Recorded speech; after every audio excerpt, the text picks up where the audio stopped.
नमस्कार विद्यार्थी मित्रांनो, ओयासिस करिअर पॉईंटच्या यूट्यूब चॅनलमध्ये आपलं स्वागत आहे। या व्हिडिओमध्ये आपण पाहणार आहोत सेटनेट परीक्षा पेपर क्रमांक 1साठी अत्यंत महत्त्वाचं असणारं युनिट म्हणजे डाटा इंटरप्रिटेशन, ज्याला आपण माहिती विश्लेषण असे देखील म्हणतो। भाग 21 मध्ये आपण काही DIच्या सराव प्रश्नावर चर्चा करणार आहोत। या अगोदर आपण 20 व्हिडिओ बनवले DIवर, ते सुद्धा बघून घ्या, जेणेकरून तुम्हाला येणाऱ्या एक्झामसाठी ते उपयुक्त ठरतील। तर अधिक वेळ न घेता लगेच आपण प्रश्न पाहूयात। प्रश्न क्रमांक 41 ते 43 सोबतच्या शतमान स्तंभालेखात एका शहरातील वार्ड क्रमांक 1 ते 4 मधील साक्षर स्त्रियांचे शेकडा प्रमाण दाखवले आहे। त्यावरून खालील प्रश्नांची उत्तरे शोधा।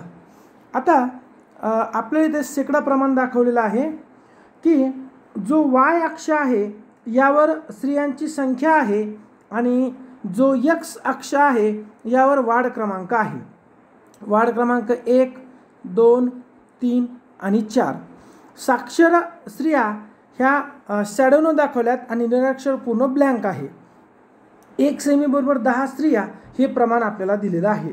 मग आता जर आपण पहिल्या वार्डात पाहिलं तर 90% प्रमाण आहे साक्षरचं।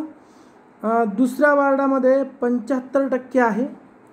तिसऱ्या वार्डमध्ये बघा 50% आहे आणि चौथ्या वार्डमध्ये 80% आहे। आता काय म्हणतायत, वार्ड क्रमांक 4 मध्ये साक्षर स्त्रियांचे शेकडा प्रमाण किती आहे? तर किती आहे? 80%। ऑप्शन नंबर सी हे आपलं उत्तर होणार आहे।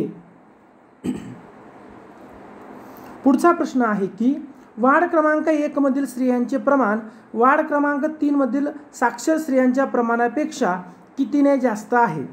आता वार्ड क्रमांक 1 मध्ये किती आहे साक्षर स्त्रिया? 90% आणि 3 मध्ये किती आहेत? 50%। मग आता जर आपण 90 वजा 50 केलं तर आपल्याला प्रमाण मिळतं 40%। पर्याय क्रमांक ए आपलं असं उत्तर होणार आहे।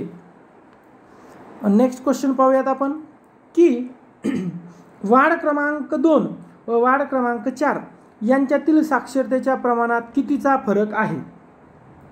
वार्ड क्रमांक 2 मध्ये बघा 75% स्त्रिया साक्षर आहेत आणि 4 मध्ये 80% साक्षर आहे। मग फरक किती आहे? 5चा। पर्याय क्रमांक डी हे आपलं उत्तर येणार आहे।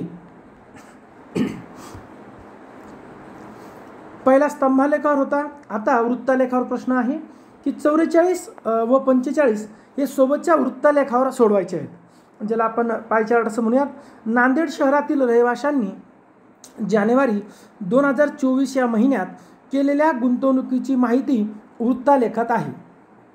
सोन्यामधील गुंतवणूक ही 75 लाख रुपये आहे।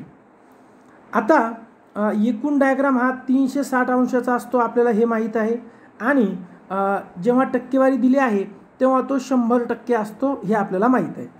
मग आता आपण काय काय दिलं ते बघूयात। स्थावर मालमत्ता ही 35% आहेत, इतर 10% आहे, सरकारी रोखे 5% आहेत, म्युच्युअल फंड 20% आहे, सोने 30% आहे। मग त्यांचं असं म्हणणं आहे हे जे 30% सोनं आहे हे 75 लाखाचं आहे। ओके, चला आता यावर आधारित आपण काही प्रश्न पाहूयात। शहरातील रहिवाशांनी एकूण किती रुपये गुंतवणूक केली? मग बघा, सोन्यामधील गुंतवणूक ही 30% आहे, 75 लाख रुपये। तर जर आपण त्रिराशी पद्धतीनं सोडवलं तर बघा 75 लाख गुणिले 100 भागिले 30, तर 1 0 काढला, 1 0 काढला, तर 3 1 3 आणि 3 2 3 आणि 25।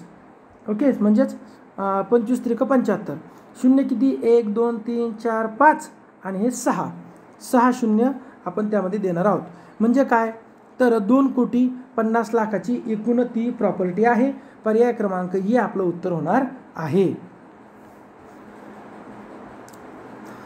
पुढचा प्रश्न आहे की सरकारी रोखे व म्युच्युअल फंड यात एकूण किती रुपयाची गुंतवणूक करण्यात आली? बघा, सोन्यातील गुंतवणूक 30% आहे आणि म्युच्युअल फंड 20% आहे, बरोबर। त्रिराशी पद्धतीनं सोडवलं तर किती आलं आहे आपल्याला? हे आलं आहे आपल्याला 50 लाख। आणि सोन्यातील गुंतवणूक 30%, तर सरकारी रोखे 5%, 5% किती आलं? 12.5 लाख। मग 50 लाख प्लस 12.5 लाख किती झालं? 62 लाख 50,000. बरोबर आहे. मग तुम्ही असंही करू शकले असते की सरकारी रोखे 5% आणि म्युच्युअल फंड 20%, 25% असंही करू शकले असते की 30% म्हणजे 75 लाख तर 25% म्हणजे किती. दोनही पद्धतीनं उत्तर तुमचं सारखंच येणार आहे. आपण इथं 5% आणि 20% काढले, दोघांची बेरीज केली. तुम्ही डायरेक्ट 25% काढले असते तरीही उत्तर 62,50,000 हेच आले असते. पर्याय क्रमांक डी हे आपलं उत्तर होणार आहे. बघा या प्रकारे आपण DIचे 5 प्रश्न पाहिले. बघा 15 जून 2025 साठी आपण सेटची सराव पेपर टेस्ट सिरीज घेऊन आलो आहेत, ज्यामध्ये तुम्हाला एकूण 12 सराव पेपर मिळणार आहेत, ज्यासाठी 450 रुपये फीस आहे. आणि तुम्हाला फीस पाठवायची 98 23 24 71 91 या नंबरला तुम्हाला फोनपे किंवा गुगल पे करायचं आहे. तिथं नाव येईल गणेश विश्वनाथ गुजर किंवा ओएसिस करिअर पॉईंट. हे पेपर तुम्हाला या तारखांना मिळणार आहे. आता पूर्वी पेपर 4 मेला डिक्लेअर झाला होता, त्यामुळे आपण आपला 12वा सराव पेपर हा 27 एप्रिलला ठेवला होता. परंतु नंबर आता पेपर पोस्टपोन होऊन 15 जूनला आलेला आहे. त्यामुळे आपण हे 12 पेपर प्लस 4 पेपर हे ओएसिस करिअर पॉईंटतर्फे त्याच फीजमध्ये तुम्हाला मिळतील. त्याचं स्वरूपही सारखंच राहील. PDF स्वरूपात पेपर येईल, त्याचा व्हिडिओ येईल, त्याचप्रमाणे सगळं स्वरूप असणार आहे. व्हिडिओ आवडला तर लाईक करावा, आपल्या मित्रांनाही शेअर करावा व त्याचबरोबर ओएसिस करिअर पॉईंटचे यूट्यूब चॅनल सबस्क्राईब करावे. धन्यवाद.